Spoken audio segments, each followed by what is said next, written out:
CM జగన్పై దాడిని ఖండించిన MP Vijayasai Reddy దీని వెనుక టీడీపీ హస్తం ఉందని అంటున్నారు. జగన్పై దాడి వెనుక టీడీపీ వ్యక్తులున్నారంటున్నారు విజయసాయి రెడ్డి.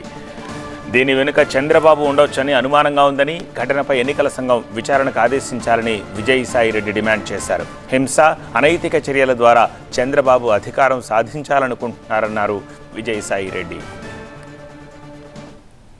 నిన్న జరిగినటువంటి వైఎస్ఆర్ కాంగ్రెస్ పార్టీ అధినేత శ్రీ గౌరవ ముఖ్యమంత్రి వర్యులు శ్రీ జగన్మోహన్ రెడ్డి గారి మీద జరిగినటువంటి దాడి హేయనీయమైనటువంటిది. తప్పకుండా గతంలో కూడా అటాక్ చేసి దాన్ని ఆయన ప్రతిపక్షంలో ఉండంగా, అప్పుడు తెలుగుదేశం పార్టీ అధికారంలో ఉండంగా విశాఖపట్నం ఎయిర్పోర్ట్లో దాడి చేసినటువంటి ఘటన మనకు గుర్తుండే ఉంటుంది.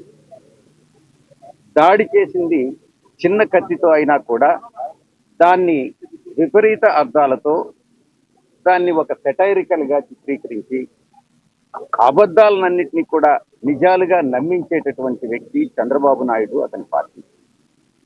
ఈరోజు కూడా గత 2 మాసాల క్రితం వరకు ఆ నేరస్తుడు జైల్లోనే ఉండడం జరిగింది.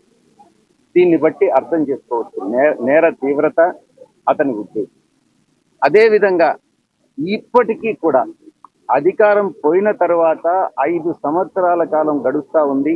14 సంవత్సరాలు సీఎంగా పనిచేసినటువంటి వ్యక్తి 5 సంవత్సరాల పాటు అధికారం ఇప్పుడు కోల్పోయాడు.